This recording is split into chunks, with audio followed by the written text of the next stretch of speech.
My name is Mary O'Mahony and I'm the chairperson with Independence Museum Kilmurry. The theme for Heritage Week 2024 is Connections, Roots and Networks.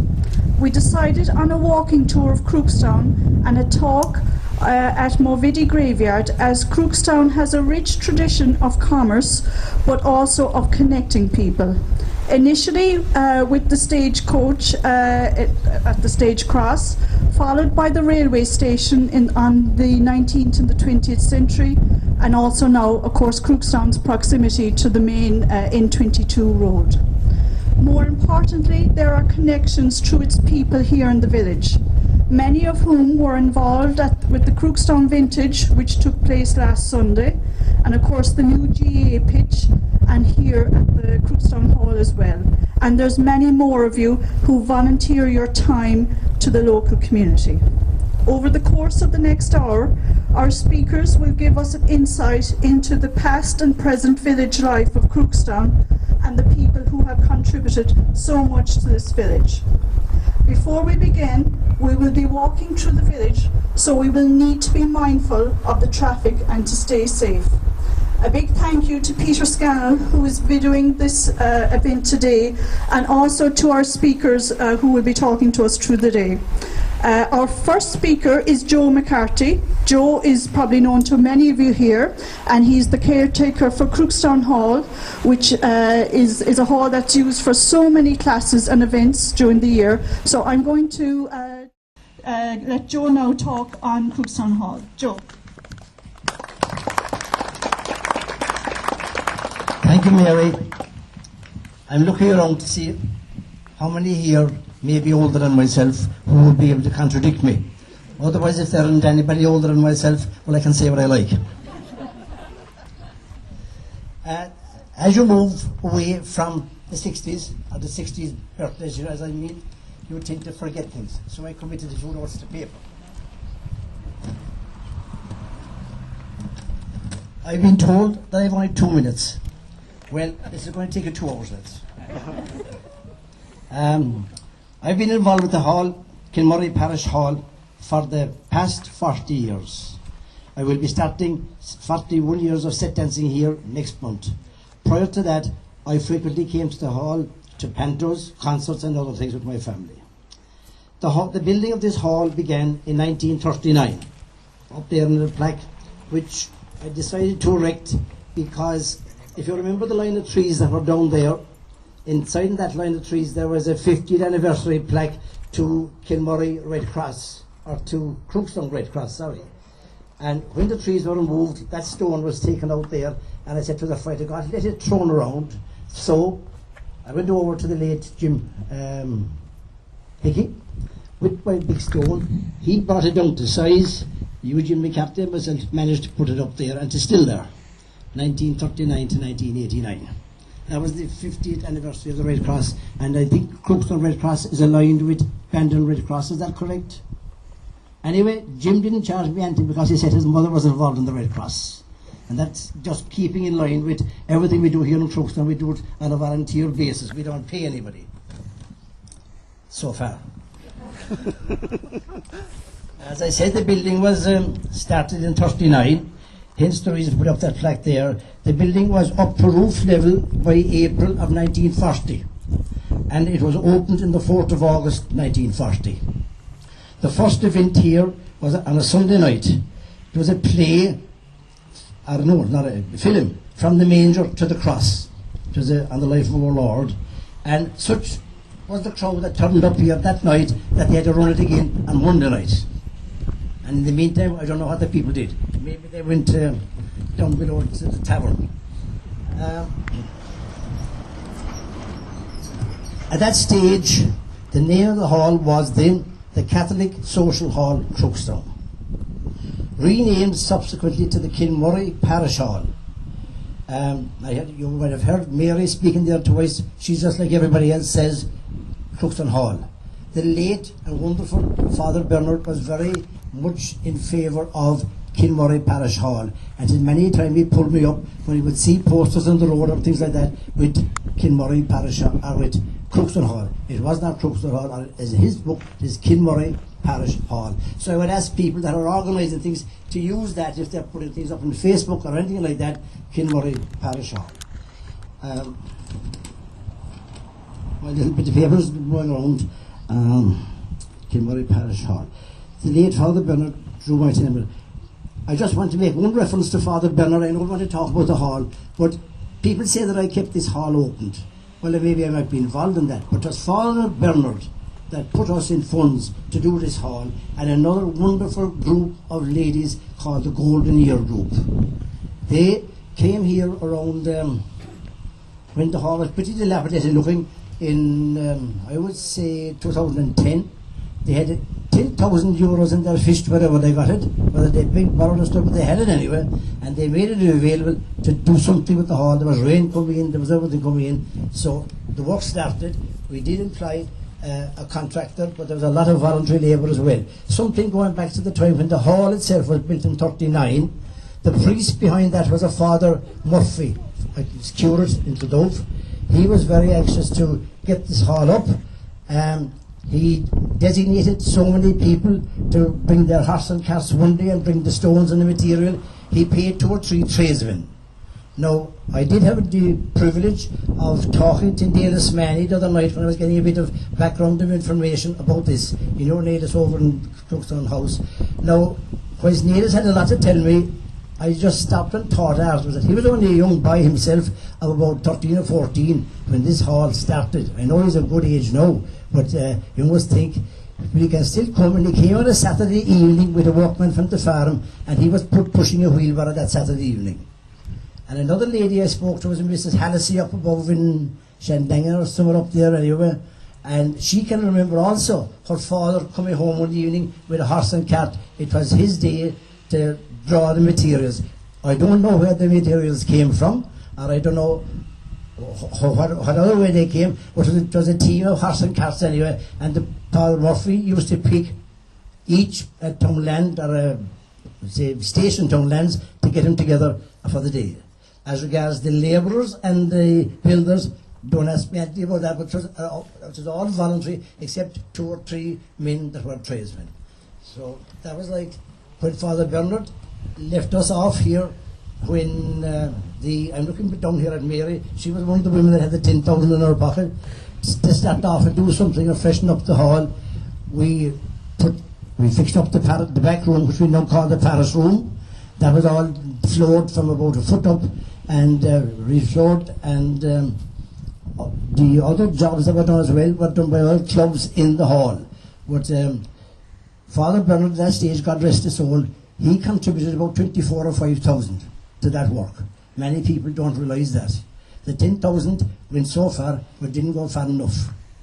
And in the front hall here, there was, if you remember, we were out selling tickets, and we put the money together, and we put in loans, those of us who were around, and then we got them out again, for putting windows and doors here. So it was all done on the cheap, shall we say. Now, after that, back when the hall was used first, or built first, Father Murphy's ideas were that it should be mostly educational. And he had night classes and farming classes and, what do I call it, any kind of a craft, and anything that was to educate people, many who hadn't seen anything past the national school at that stage and left school at 13 or 14 years of age.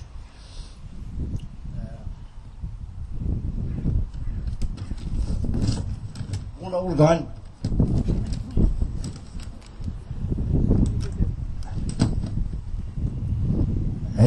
Dancing, they didn't apply for a dance hall license here until 1939. Sorry, 1940. We started building in 39 and 1940. October 1940, there was an end to start for permission to have dance hall license here. I didn't have to go to the local court as usual. But you must remember that up to 1935, the clergy and the civil authorities were very much down on dancing. They didn't want people dancing. That was the same all over Europe, not just in Ireland. Probably worse in Scotland because the Presbyterians and the Scottish Protestants were very much against it. But it's a bit funny then. There was a Public Dance Hall Act passed in 1935 which took over control of dances, and it kind of put an end to dancing in the big houses, and that was an end to a lot of tradition of Ireland as well.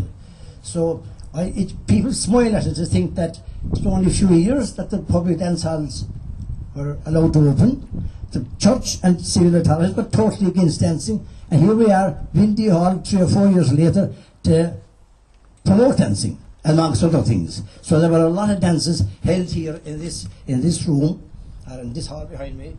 And the main dances at the time were into Southern Star Lucky Dads. We know dances, regular dances were the guards dance, the mill workers dance, later on walking the Ferme, and there must be a lot of other dances because it was a pretty popular dancing venue. And at that time, you came to dances on your bicycle, or on the crossbar of your boyfriend, somewhere of the two. And you came wet nights and dry nights, and on the wet nights, you got drowned. And there was a lady down there in that house known as Auntie, and all the girls just go into her with their wet coats and clothes. She did them all dry for 2 o'clock in the morning when they were going home again. Another unsung hero of the locality that I had blown found out. Now, at the moment, it's being widely used every night. One of our biggest users actually was the group that were here last weekend, the Vintage Group. They were great contributors towards laying out the yard and things like that. We are completely ready now for Paddy McCallum there, if anybody would like to pay for it. But we have every other, on Monday nights, there's karate class. Tuesday night, there's Boy Scouts. Tuesday after that, there's set dancing. Wednesday, there's Zumba dancing. Thursday, there's karate again. Golden year, the active retirement, shall I call it, the active retirement. I don't know how many nights they're here day and night, anyway. They have New Year quarters there. And various birthday parties. You could see, it's the pattern now that a couple of ladies in the school will get together and they'll hold a party for their whoever's having a birthday, but the party is held inside here, and it's Joe's that do the cleaning up, and not Mammy. But I have banned the tip pen. Tip pens know that in the state, what do you call him, Barry O'Connor takes in his bouncing castle and head for the evening. It's becoming very popular, and it's a source of revenue for us as well, you know. That's what it is. Knocker and Ferme still come here, not so much with dancing, but with quizzes and other things like quiz. What was it last in the head? So do the Church of Ireland for those kind of events as well. So thankfully it is being used, because I was talking to a few ladies there a while ago and they were feeling very sorry when I told them it wasn't being used at all. They were like pulling their legs at the time. No. Up to the present time, all the maintenance, as I said there before, I'm kind of repeating myself now, it was done voluntarily. And you must, if you remember, do you remember the steps that were there? The whole line of steps. I was looking at a photo from a while ago, but there were two discoloured to bring with me.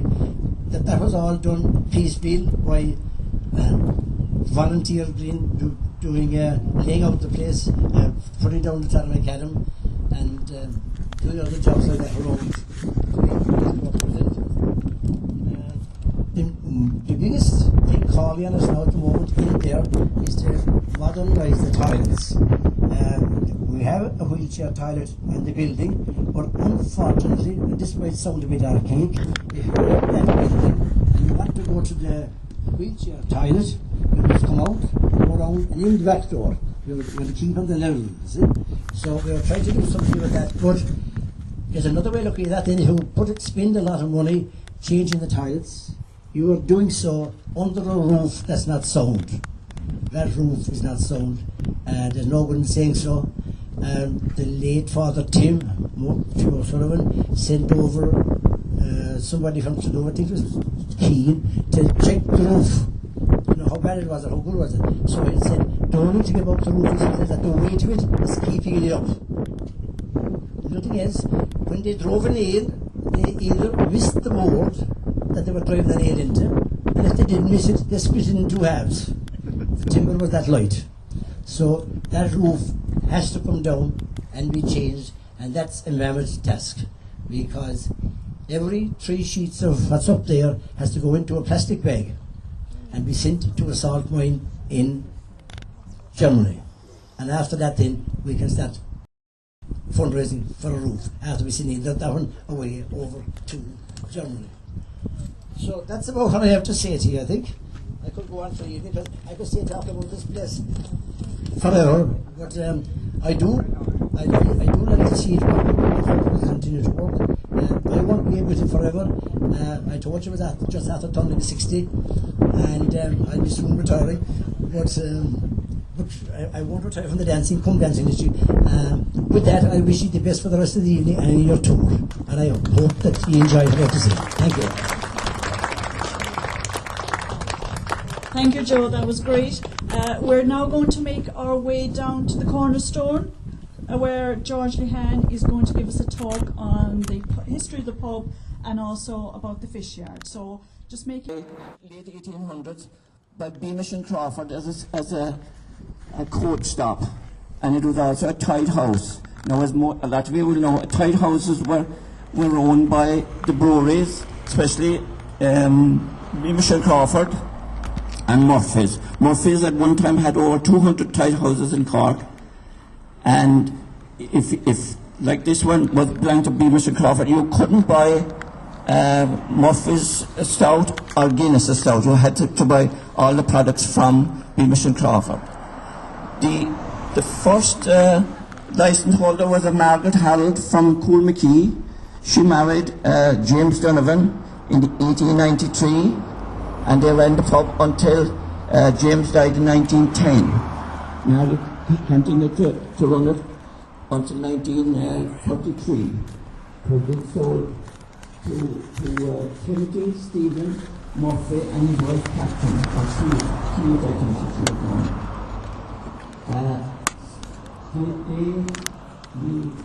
They bought it outside from the Chicago, so they had to buy 3 houses, and they were entitled to come down from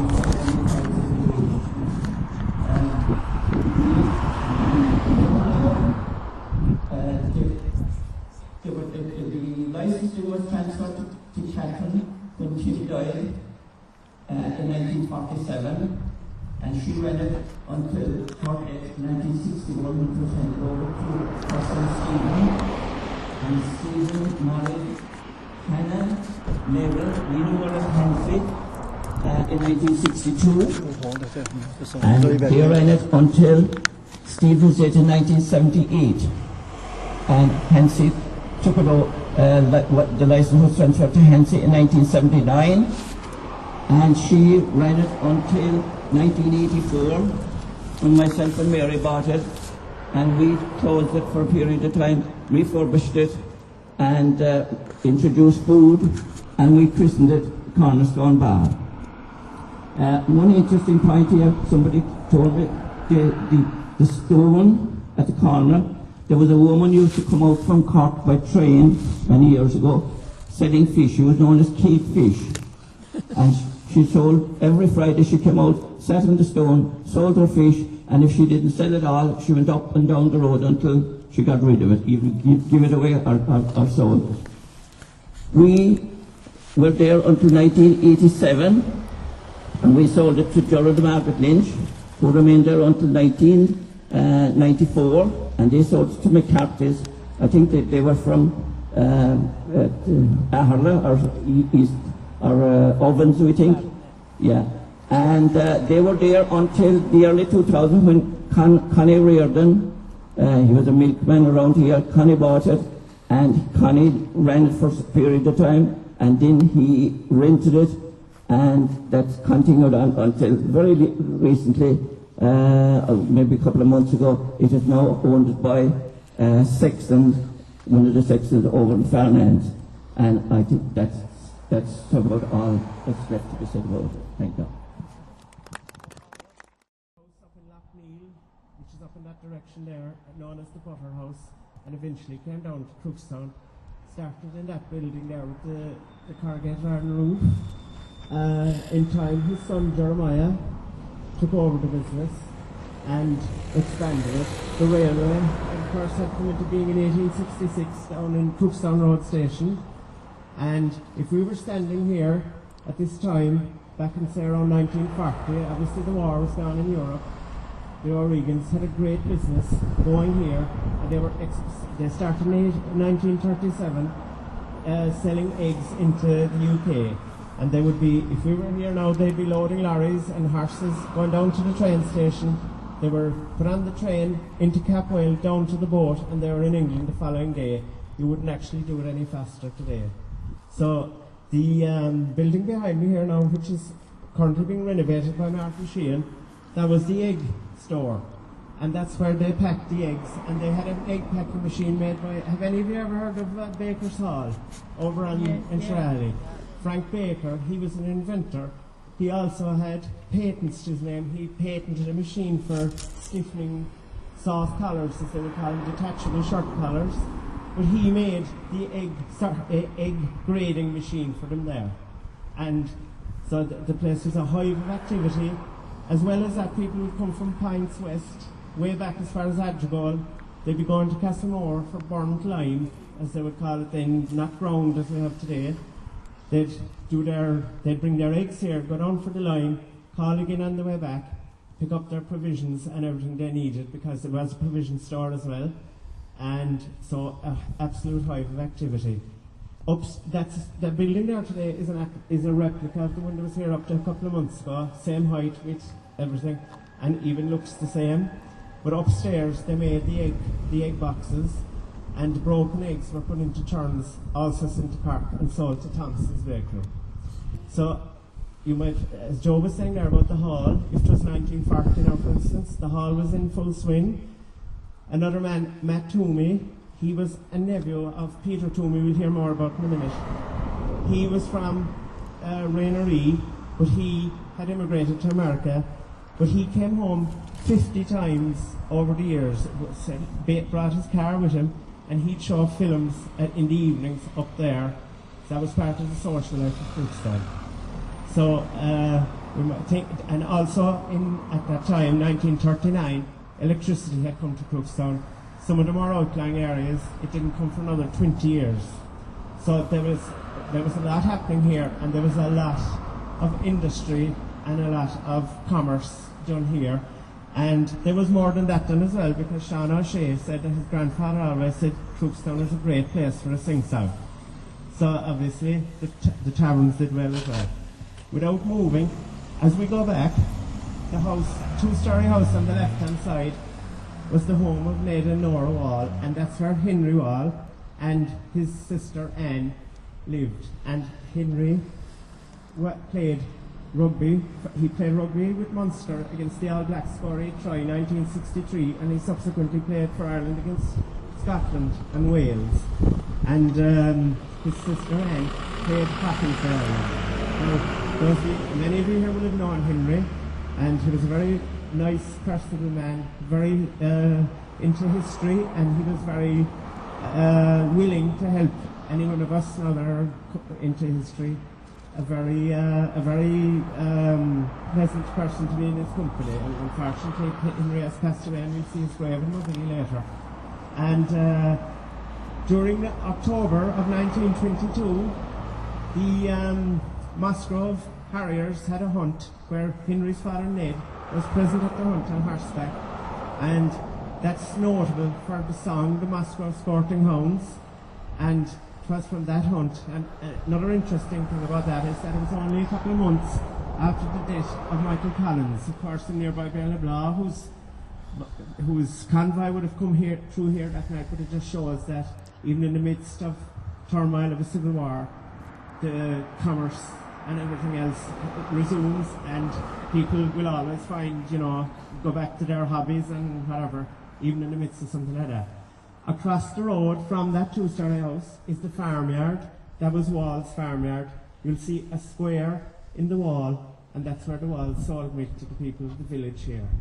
And behind that is the field where from 1989 until 2023 the vintage was held every year, and if you ever ask anyone, was the All-Ireland ever held in Crookstown? Well, it was. The All-Ireland Vintage Rally was 2014, I think. So that's about it for this side of the village. We'll be moving west now to hear the Olympics has just gone about Crookstown's own Olympian. So thank you very much. Continue on the fish yard. What do we hear? The fish yard came about by chance.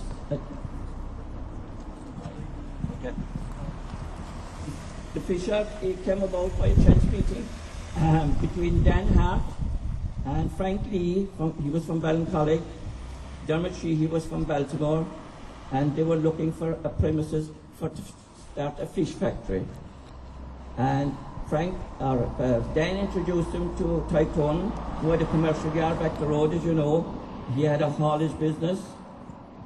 He also had a car or a trailer rental company as well, and he also had vacant hen houses that he was finished with.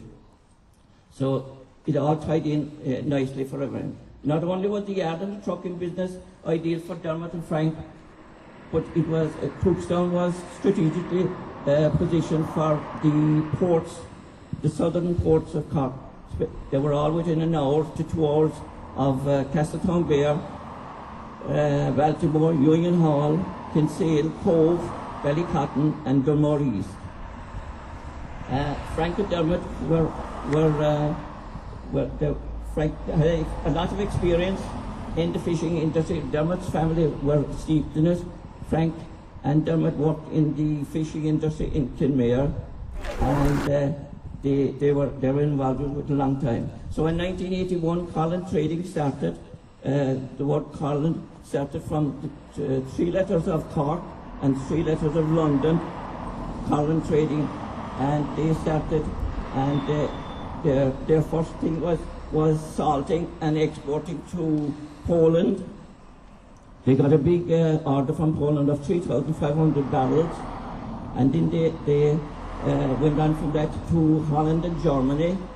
And in 1984, they were in Holland at a launch of a fishing vessel, and they met the Japanese businessmen there, and they wanted to know from Dermot and Frank about roe.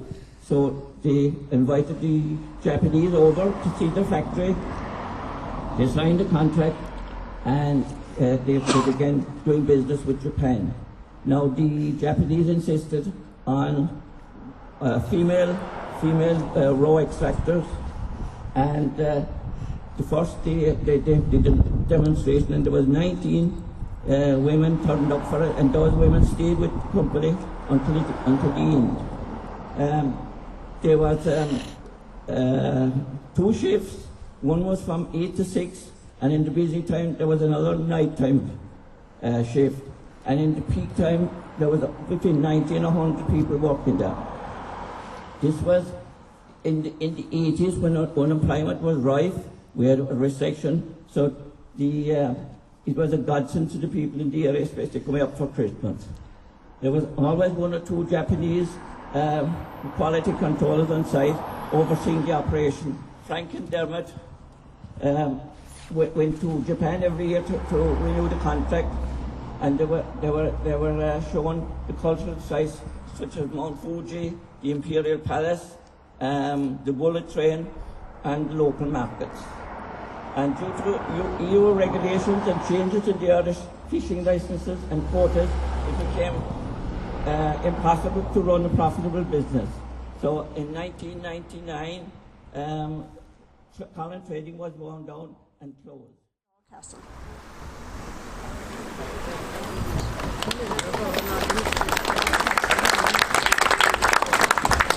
I'm wearing a shawl that belonged to my great-grandmother. Her sister married Michael Cunningham, who had that premises across the road. They married in 1863, and their daughter was Nellie Cunningham, who went on to marry Dennis Horgan, the Olympian. Now, Dennis and Nellie married in 1909, and by this time Dennis was an Olympic winner, having competed in the shot put for Great Britain in the 1908 Summer Olympics held in London, where he won the silver medal. Now, Dennis was born in Bantier in 1871, and while he was a champion athlete and weight thrower, he competed mainly in the shot put. He set his first world record in Cove, and after this, in 1900, he went to New York, where he worked as a policeman. He set his next world record in the shot put in New York in 1906. So on then to the Olympics 1908. He was 37 years of age, and apart from the fact that he was past his best at this stage, he was also recovering from a fractured skull sustained while attempting to break up a street brawl. And because of his injuries, he was pensioned off from the New York Police Department shortly after the Olympics, and he returned home. He was invited to join the 1912 Olympics, but he refused. Had he competed in any of the earlier Olympics, it is likely that he would have won at least one gold medal, because he dominated in the shot put at the turn of the century. So in all, he won 42 titles in the shot put, including the HAA Championship 13 times, and for this he is included in the Guinness Book of Records. His name is listed in the Irish Athletes Roll of Honour, along with Dr. Pat O'Callaghan, Sonny O'Sullivan, Eamon Coughlin, John Tracy and Rob Heffernan. So Dennis lived here from 1909 until his death in 1922 at the young age of 51, and he was buried in Lawyer Churchyard. His widow, Nellie, who incidentally was his second cousin, continued to run the business here until she sold it to Tim O'Mahony in the 1940s. And Nellie herself died in 1960, and she's buried in Mavidi. So that's Dennis Horgan.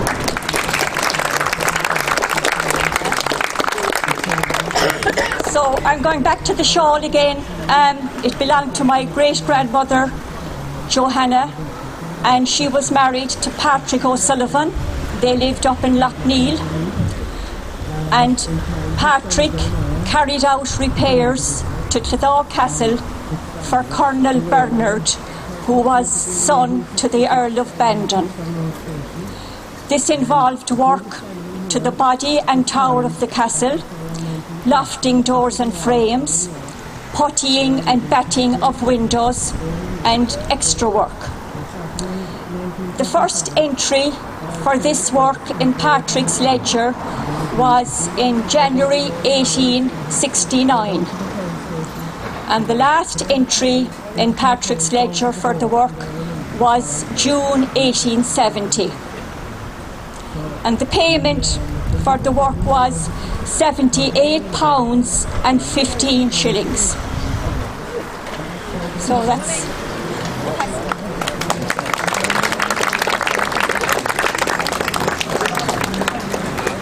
Thank you, Mary. That was wonderful. The next speaker now is Deirdre Fitton, and Deirdre is a Crookstown native and the postmistress of Crookstown Post Office. You must bear with me now because I'm not as fluent as Mary now, so I had to take notes. As you heard from Mary there, Mrs. Horrigan had the post office and the business was sold to O'Mahony's, but the post office didn't, went to O'Riordan's, which were across here, and Danny O'Riordan had the post office for a good bit of time, and Blondie, my uncle, often tells me the story that how he came by being a telegram boy. He said he was milking cows for Ned Wall and he wouldn't let him go to the match, and Danny O'Riordan was like a bear because he was late for the game, and Danny O'Riordan said, "You're starting now as a telegram boy," and that was the story of Blondie, how he started off his career. Danny Reardon also. His grandson was the famous David Drum. I think you've heard about him on the news. He was involved there with the Anglo-Irish Bank, and enough said about that. So anyway, we came on to Rose. Rose was walking over in Regan's, and she saw an ad on the paper in 1948 looking for someone to run the local post office. Rose was 35 years of age and she wasn't married, so she applied for the job and she got it. She went home and she told her family that she was starting a new job, the postmistress in Crookstown. And her family had the tailor shop, and she converted it into the existing post office up the road. And Nuala Regan from Dunamore was one of the first women that worked with her. And I see here in the crowd, Mary Nash was one lady that worked with her in the very beginning. Excuse me. So there was a sorting office, and there was a telegram and a telephone exchange. The telephone exchange was a 24-hour service, and unfortunately it went automatic then in 1986. So in the time when Rose had the exchange, she had a lot of ladies working for her. Mary O'Riordan, who you all know is, she was a retired post lady. Mary Murphy down in Poundcross, who recently deceased. You would have Melda Murphy, Deirdre Keller, Lee McCarthy in Escade, and you had many other ladies that worked there. The exchange went, and then it was still the sorting office, and you had a lot of local men working. There was a Mickey Coughlin back the road here, and he used to drive a motorbike. He lost his 3 fingers in an accident, and he used to be an awful character there around the road, and everyone knew him. And then you had James Galvin above in Paul Narrogate, and you had Blandy McCarthy.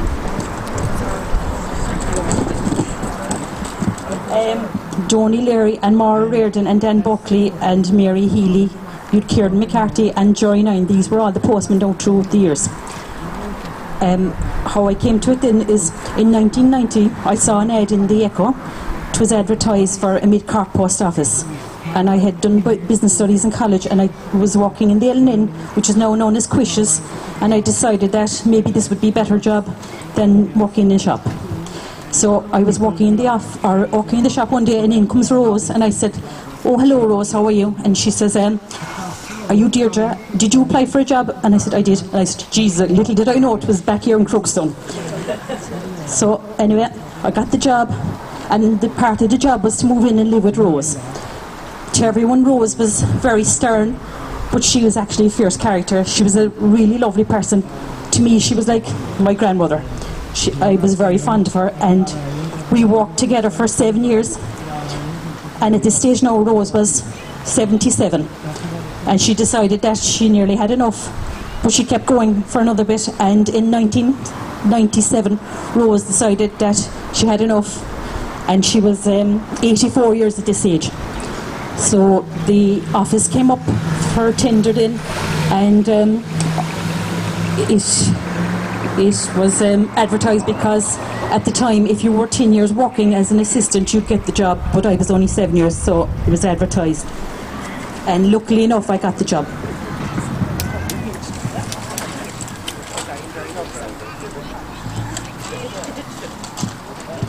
Sorry, no, I'm a bit nervous, lads.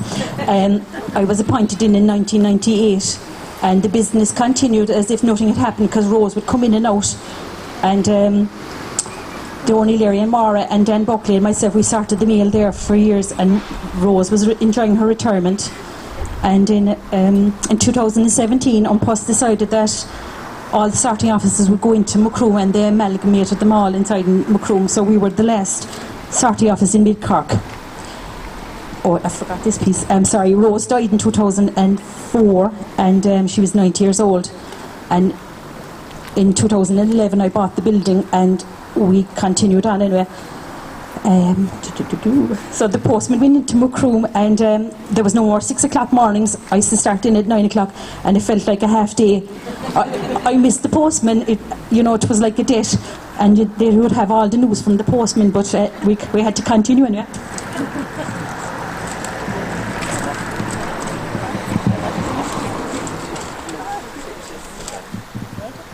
Anyway, the show had to go on, and the post office is still in business. However, the future does look a bit bleak because everything is online, and pensions are online now, and it'll probably be the end of the line for the post office and many other offices, small offices throughout Ireland. Still, we will keep the office going as long as possible. Rose had 49 years service. I have 26, so I have another 23 to go. I hope I'll beat her. And I am glad now to have gotten the opportunity to work at this job, and I love it, and I love meeting the people. And I've been there now 34 years, and I hope I'll do 23 or 24 more to beat Rose. Thanks very much.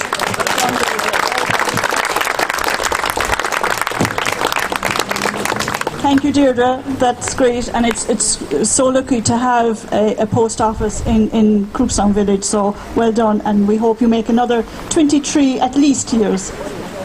I should have said that when I was there now, we had Kilmurry Post Office, Lizarda Post Office, Poulnarrigat Post Office, Newcestown Post Office, Temple Martin Post Office, Farnane's Post Office, Farn Post Office, Ovens Post Office, Kilmurry Post Office, and they're all gone now. So ourselves in Coachford are the last remaining, and I'd love if everyone, if you only use it once a month to keep us going. Thanks.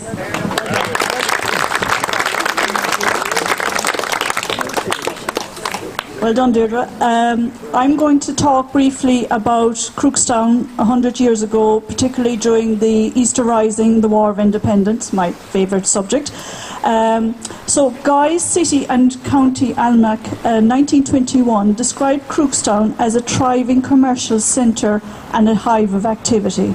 There were 4 trains to and from Cork daily, and Jerry Nash, who I see down there, did a lovely article in our journal, well worth reading on the railways.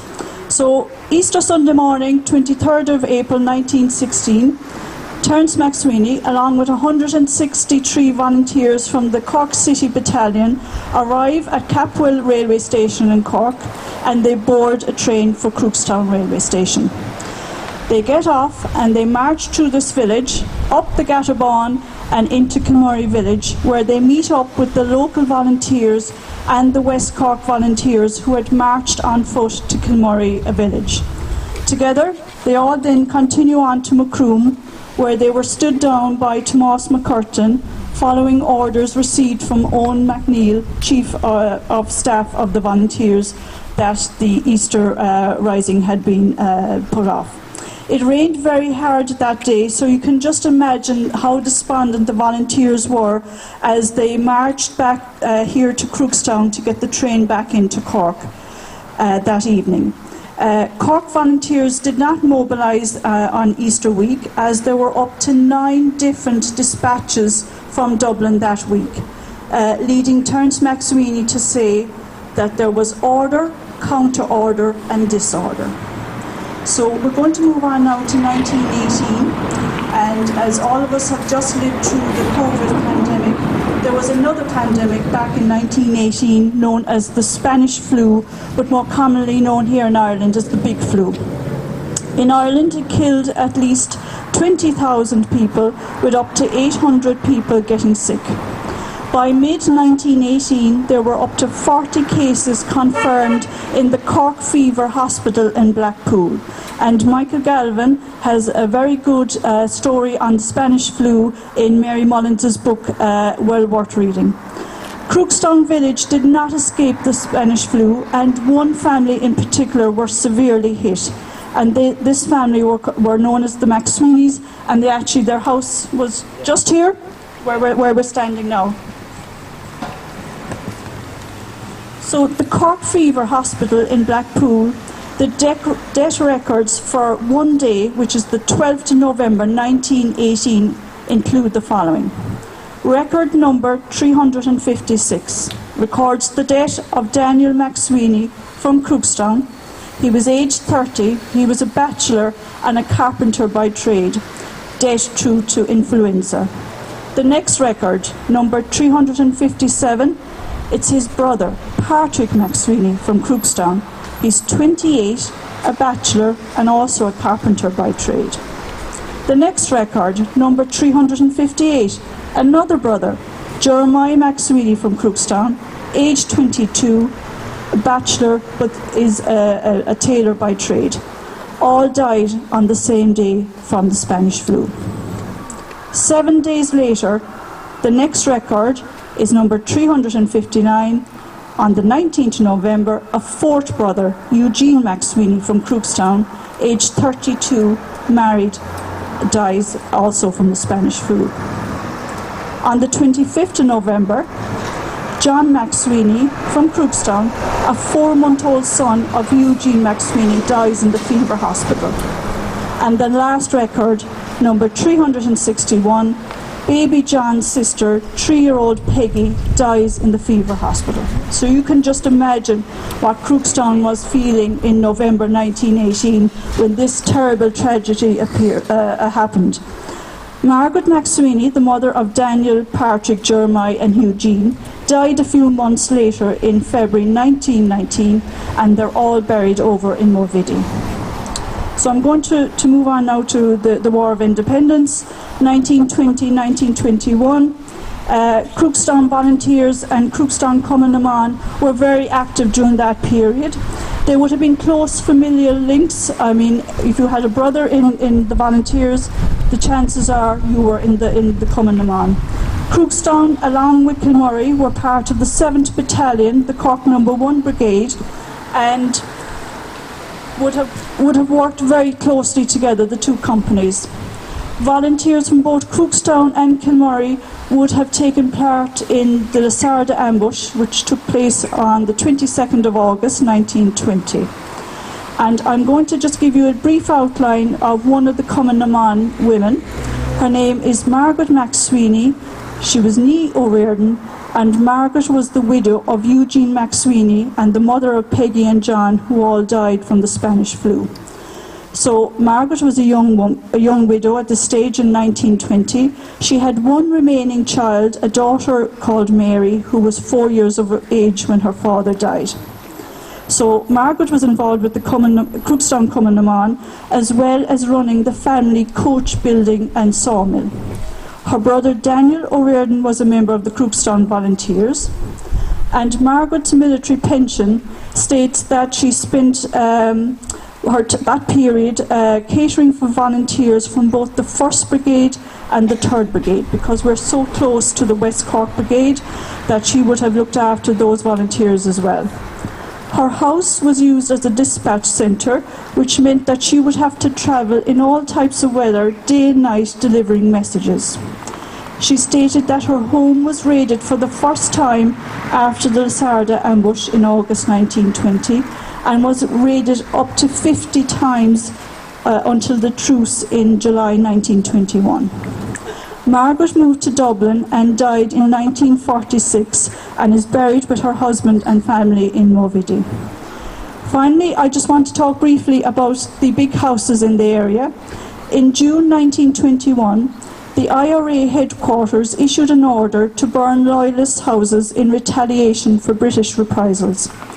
A total of 275 houses were burned out between 1920 and 1923. The Cork Examiner, Wednesday the 15th of June 1921, reported, "On Monday last, Rye Court was burned to the ground. The family were not in residence. The caretaker, Robert Bain, and his wife were turned out. Crookstown House, residence of Mr. Robert Warren, was also destroyed. And within a week, Warren's Court House would be burned to the ground." Thank you.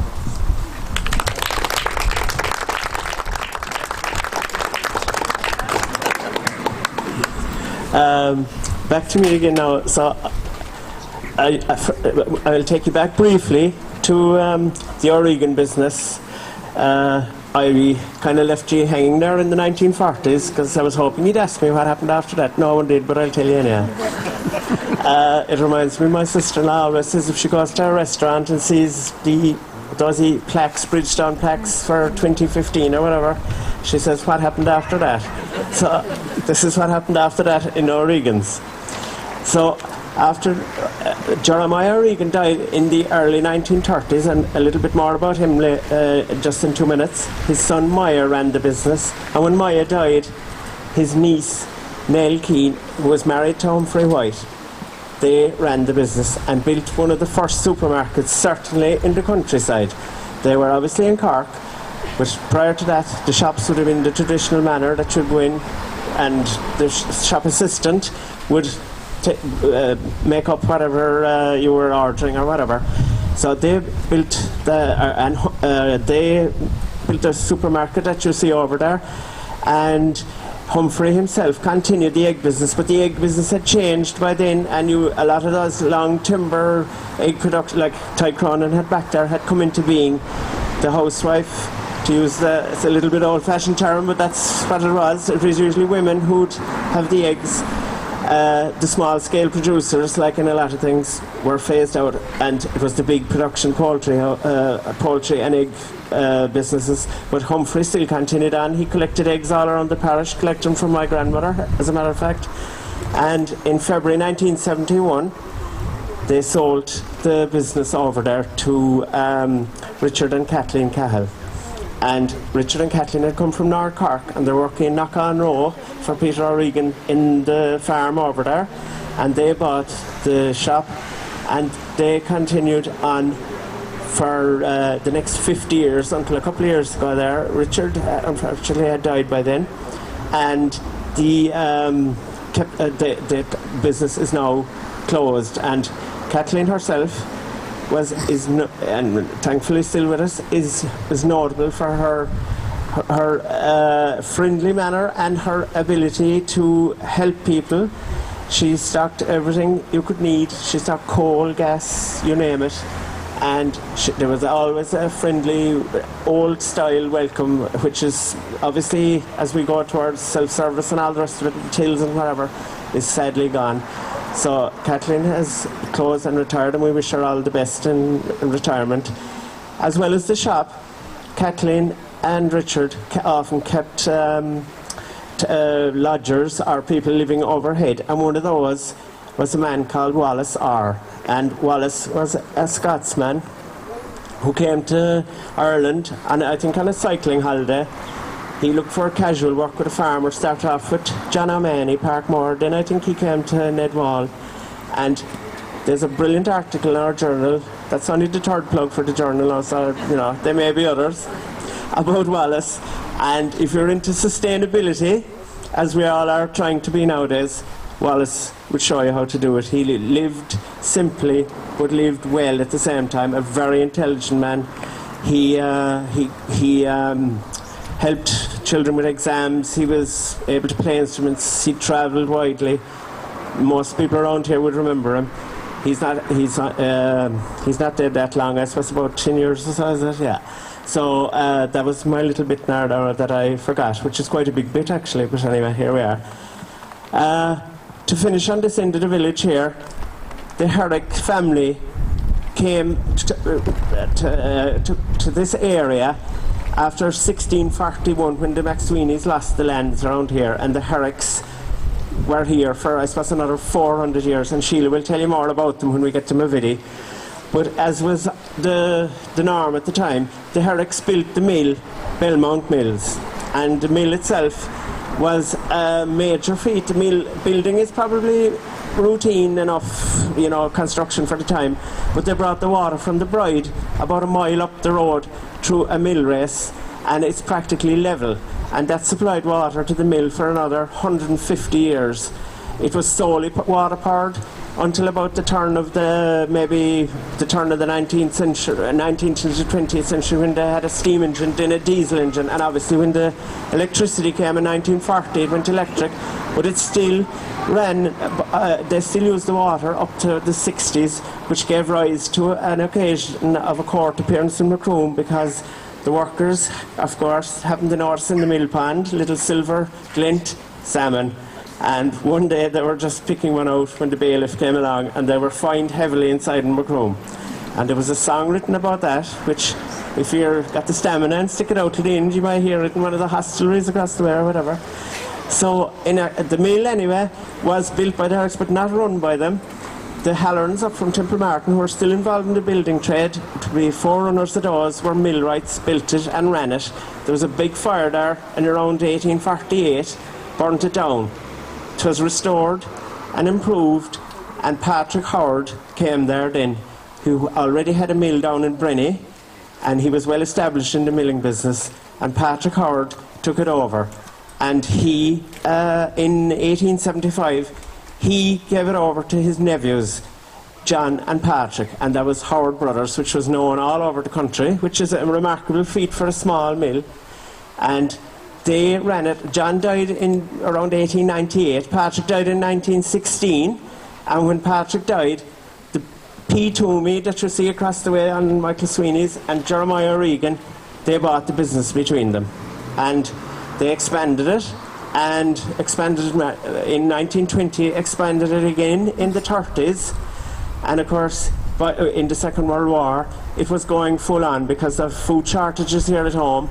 The lorries were run on what they call charcoal gas, and Jeremiah Regan and Peter Toomey died in the early 30s. Jeremiah's son Jackie ran it then. Unfortunately, Jackie died very young, at the end of around in the early 40s rather, and his young son Peter O'Regan took over the running of the mill then, and thankfully Peter is still with us, and his wife Greta is here today. We've done exhibitions on the mill in the museum, and Peter and Greta have been very helpful always. The hall the site for that was donated by the firm of Howard Brothers, and the carnival and so forth is started in the mill yard. The mill was very integrated into Crookstown, and obviously all the locals worked there, and it was closed in the early 2000s, and it's still very much missed, even the coming and going to it, and it fell into dereliction, but thankfully the Kelleher family have restored it, and it's not a mill, but it looks great, and the new vintage field last Sunday night was a lovely backdrop. So just to move it on, the business here now, P. Toomey, that you can see over there, or just Toomey. There used to be P. Toomey on the forge back there. Peter Toomey came to Crookstown in 1882, and as a manager for Patrick Howard, or for the two Howard brothers. And in 1883, Peter Toomey married Nora Murphy, whose family had the shop there, and they had 4 daughters.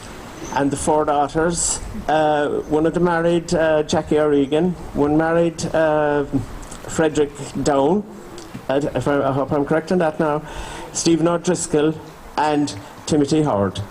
So on like that. So anyway, the shop where Sweeney's are there now, that up into the late 60s was run by by Fred and Margaret Down. Now we've had Niall Down is here today, and it's great to see him. Niall and Mary have been very good to us in the museum. Fred Down was way ahead of his time. He took pictures, photographs around the village, photographs of characters, people at work, people at play, fantastic photographs, and we've used them an awful lot. Very artistic man, very good with his hands, but sadly, Fred and Margaret died in the 1 year, and the business was sold then to Eugene and Josie McSwiney, which is still there today, almost 60 years later. And the funny thing is that Michael Sweeney's grandfather, McKelly, came to Crookstown all them years ago from Ballyvourney with Peter Toomey, so wheels within wheels. The forge back there was part of the business. P. Toomey Timber and Iron was on that for years, until I suppose it faded away with the weather and whatever. And the forge itself was run by a man called Pete Reardon from Aherla. And Pete was a character, and he repaired farm machinery. Jimmy Manny.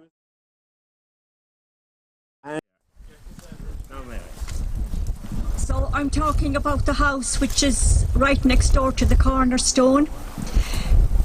It was, I believe, the first shop in Crookstown. It belonged to my other great-grandmother.